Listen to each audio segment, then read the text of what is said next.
Magandang umaga po sa ating lahat. Narito ang ating weather update para sa araw ng Huwebes, September 4, 2025.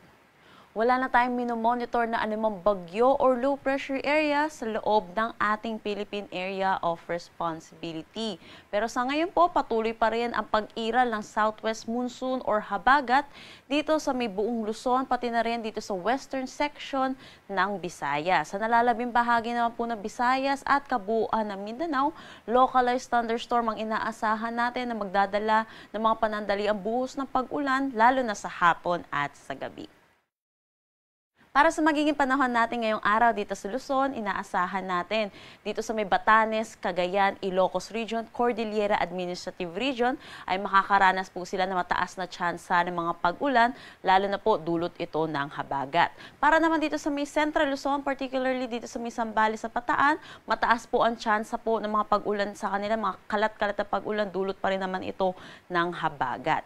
Dito naman po sa atin sa Metro Manila, inaasahan natin ngayong araw makulimlim na panahon ang mararanasan natin. At hindi rin naman po tayo makakaranas ng mga tuloy-tuloy na pag-ulan, pero asahan din po natin may mga isolated tayong mga pag-ulan, pero mataas ang tsansa ng mga pagbuhos ng mga pag-ulan pagdating sa hapon at sa gabi. Dulot pa rin naman ito ng habagat. Ngayon po, habagat season pa rin po, so inaasahan pa rin po natin may mga pag-ulan pa rin po tayo na itatala, lalo na sa madaling araw.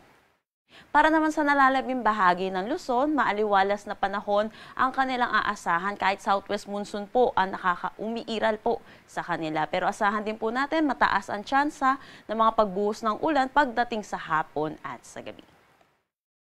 Agwat ng temperatura for Metro Manila, Tuguegarao at Legazpi, 25 to 31 degrees Celsius, Lawag, 25 to 30 degrees Celsius. For Baguio, 17 to 23 degrees Celsius at Tagaytay, 22 to 30 degrees Celsius. Para naman dito sa may Palawan, Visayas at Mindanao, maaliwalas na panahon ang kanilang aasahan. Pero asahan din natin yung init at alinsangan, lalo na sa tanghali hanggang hapon, na may mataas na tsansa ng mga localized thunderstorm pagdating sa hapon at sa gabi. Ugaliin po natin magdala ng payong, pananggalang sa init at pati na rin sa mga pag-ulan. Agwat ng temperatura for Calayan Islands at Puerto Princesa, 25 to 31 degrees Celsius. For Iloilo, 24 to 31 degrees Celsius. Tacloban, 26 to 31 degrees Celsius. For Cebu, asahan natin ng 25 to 31 degrees Celsius. Cagayan de Oro at Davao, 24 to 32 degrees Celsius. At Zamboanga, 25 to 32 degrees Celsius. Wala naman tayong nakataas na anumang gale warning sa anumang seaboards ng ating bansa. Ang sunrise mamaya ay 5:44 AM at ang sunset mamaya ay 6:06 PM. Para sa karagdagang impormasyon,